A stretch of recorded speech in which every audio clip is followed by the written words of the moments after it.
Welcome to only IAS. स्वागत है आप सभी लोगों का प्रीलिम बूस्टर न्यूज़ डिस्कशन में। आज है 13 सितंबर 2021। तो आइए देख लेते हैं कि ऐसे कौन से इंपॉर्टेंट आर्टिकल्स हैं जो आज हम कवर करने वाले हैं। हमारा फर्स्ट आर्टिकल थामिराबरनी सिविलाइजेशन के बारे में है। ये सिविलाइजेशन लगभग 3200 साल पुरानी है। ऑर्गेनिक मटेरियल जो हमें मिला था एक्सकेवेशन के दौरान, अभी हाल ही में उसकी कार्बन डेटिंग की गई। तमिलनाडु में थामिराबरनी नाम की एक नदी है।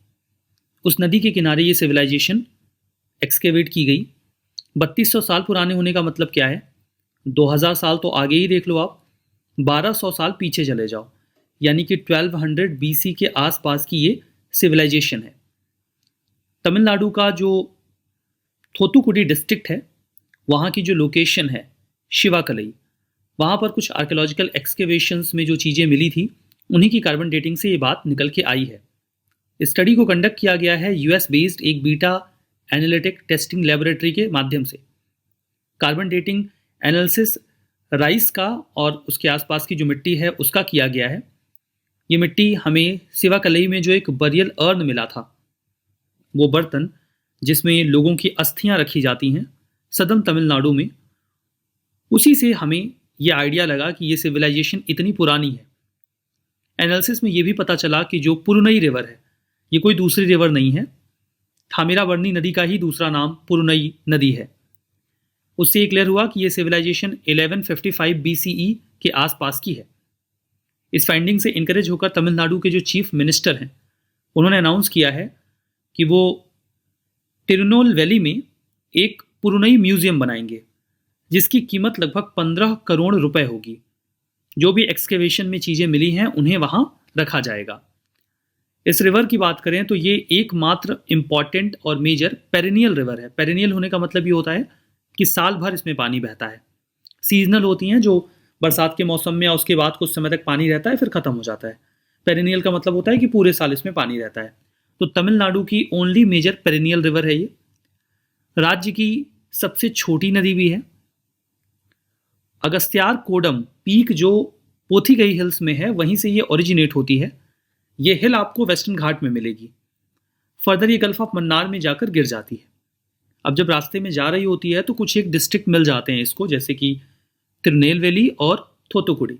तो सोचती है कि चलो इनसे भी गुजर ही लेते हैं, तो इनसे गुजर के ये गल्फ ऑफ मन्नार में गिरती है। हमारा next article transport and marketing assistance scheme के बारे में है। आप इसे शॉर्ट में टीएमए स्कीम कह लीजिए।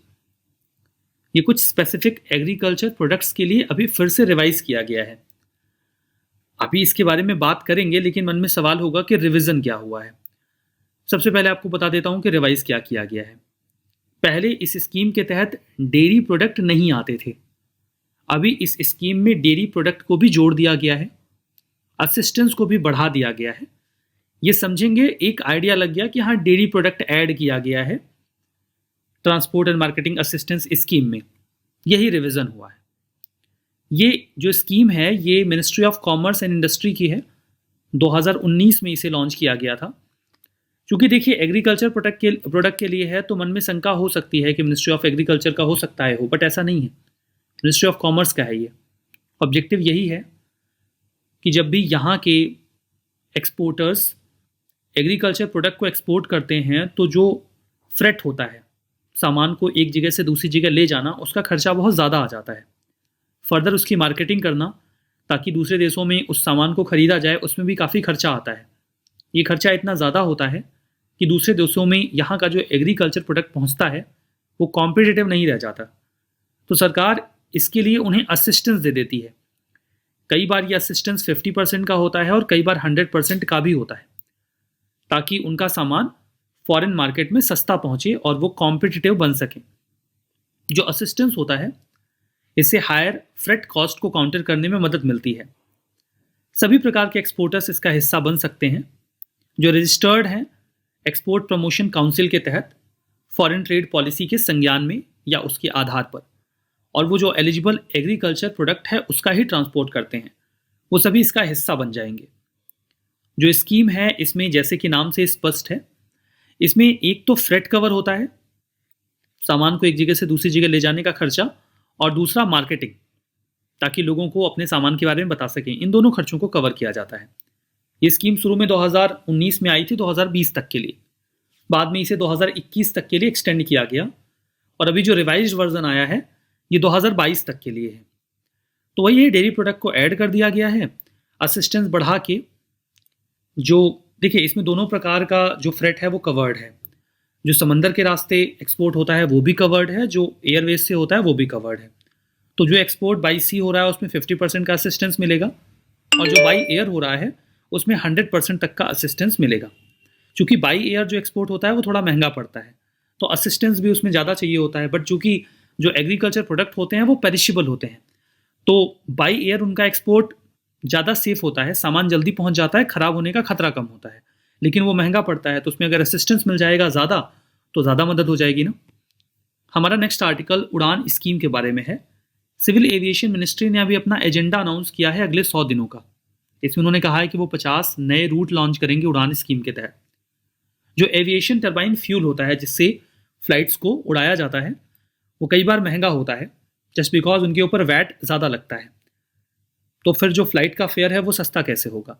तो ये भी कहा गया है कि अब जो वैट है एविएशन टरबाइन फ्यूल के ऊपर उसे भी रेशनलाइज करेंगे, संभावना है कि कम करेंगे।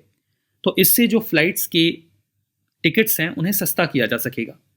स्कीम का उद्देश्य ये था कि जो रिमोट और रीजनल एरियाज़ हैं कंट्री के उनको एयर ट्रेवल से, not Airtel, it's air travel, तो एयर ट्रेवल से अफोर्डेबल रेट में कनेक्ट किया जाए ताकि एक आम इंसान भी एयर ट्रेवल कर सके। जैसे पहले प्लेन में बैठना बहुत बड़ी बात हो जाया करती थी, अब तो कुछ जगहों के टिकट आपको 2000 रुपये में, 2500 रुपये में भी मिल जाते हैं। हालांकि ये तो नहीं कह सकते कि बहुत सस्ता है, 2000-2500 भी है, इनफ है, बट फिर भी अगर पहले आप देखो तो 5000, 7000, 9000 के टिकट्स आते थे, उसके कंपैरिजन में थोड़ा सस्ता तो हो ही गया है। तो एक सामान्य व्यक्ति अगर चाहे तो अफोर्ड कर सकता है, तो सस्ता किया गया है। जो की कंपोनेंट है ये उड़ान स्कीम, मतलब अफोर्डेबल बनाना है एयर ट्रेवल को, ये सेंटर का जो नेशनल सिविल एविएशन पॉलिसी है उसका भी एक इम्पॉर्टेंट पार्ट है, जिसे 2016 में हमारे ऑनरेबल प्राइम मिनिस्टर ने लॉन्च किया था। इस स्कीम के तहत जो आधी सीट्स होंगी उड़ान फ्लाइट्स में जो इस स्कीम के तहत आती हैं उन्हें सब्सिडाइज्ड फेयर पे ऑफर किया जाएगा, मतलब उनकी टिकट सस्ती दी जाएंगी। अब जो उन फ्लाइट्स को ऑफर कर रहे हैं उन्हें तो नुकसान हो जाएगा ना, तो उनके लिए एक वायबिलिटी गैप फंडिंग का प्रावधान किया जाएगा। वायबिलिटी गैप फंडिंग का मतलब ये होता है कि आपका जो नुकसान हो रहा है, मतलब आपका प्रॉफिट 10 रुपये का होना था और हुआ 5 का ही, तो ये जो 5 रुपये का आपका नुकसान हुआ है ये गैप है, तो इस गैप को पूरा करने के लिए फंडिंग कर दी जाएगी, दैट इज वीजीएफ। तो वायबिलिटी गैप फंडिंग कर देगी सरकार। अब यहाँ पे सरकार जो भी खर्च करेगी वो ऐसा नहीं है कि केवल सेंट्रल गवर्नमेंट सारे पैसे दे देगी, कुछ हिस्सा राज्यों को भी देना होगा, कुछ सेंट्रल गवर्नमेंट देगी। तो कुल मिला के ये जो स्कीम है इसे सेंट्रल स्टेट गवर्नमेंट दोनों मिलकर फंड कर रहे हैं। अभी तो इस स्कीम को 10 सालों के लिए लॉन्च किया गया है, हो सकता है आगे और भी बढ़ा दिया जाए। उड़ान 4.0 के बारे में बात करते हैं। 2019 के दिसंबर में इसे लॉन्च किया गया था। इसके चौथे वर्जन में फोकस था नॉर्थ ईस्टर्न रीजन पे, हिली स्टेट्स में और आइलैंड्स में, कि हम उन्हें भी एयरवेज से कनेक्ट करें। जो एयरपोर्ट अथॉरिटी ऑफ इंडिया के डेवलप किए गए एयरपोर्ट्स हैं उनको हाई प्रायोरिटी पे रखा जाएगा, मतलब वहाँ पर जो भी फ्लाइट्स ऑपरेट हो रही हैं उन्हें वायबिलिटी गैप फंडिंग दी जाएगी। उड़ान 4 के तहत हेलीकॉप्टर्स और सी प्लेन्स के ऑपरेशंस को भी इनकॉर्पोरेट किया गया। सी प्लेन्स ऐसे होते हैं जो समंदर से टेक ऑफ और लैंड कर सकते हैं। हमारा next article ATL space challenge 2021 के बारे में है, यानी कि Atal tinkering lab space challenge. NITI Aayog का जो अटल इनोवेशन मिशन है उसने कोलैबोरेट किया है इसरो के साथ और सीबीएसई के साथ अटल टिंकरिंग लैब स्पेस चैलेंज 2021 के लिए। इसमें क्लास 6 से 12th के बच्चे इनवाइट किए जाएंगे कि वो अपना कुछ इनोवेशन लेकर आएँ जो स्पेस टेक्नोलॉजी की किसी प्रॉब्लम को सॉल्व करता हो। इससे बच्चों में इनोवेशन की भावना आएगी, वो स्पेस सेक्टर के बारे में ना केवल सीखेंगे बल्कि कुछ सॉल्यूशंस भी लेकर आएंगे। इससे हो सकता है कि स्पेस प्रोग्राम्स को भी कुछ मदद मिले। जो चैलेंज है उसे स्कूल स्टूडेंट्स, मेंटोर्स और टीचर्स के लिए डिज़ाइन किया गया है। ऐसे स्कूल्स जहाँ पर अटल टिंकरिंग लैब हैं और ऐसे स्कूल्स जहाँ पर अटल टिंकरिंग लैब्स नहीं भी हैं वो भी इसमें पार्टिसिपेट कर सकते हैं। इंडिविजुअल मेंबर की एंट्री नहीं, अकेले जाएंगे तो भगा दिया जाएगा। कम से कम अप टू 3 मेंबर हो सकते हैं, मतलब अकेले भी नहीं जाना है और 2 से 3 लोग हो सकते हैं। 3 लोग से ज़्यादा भी जाएंगे तो नहीं चलेगा, आपकी एंट्री को तुरंत कैंसिल कर देंगे ये लोग।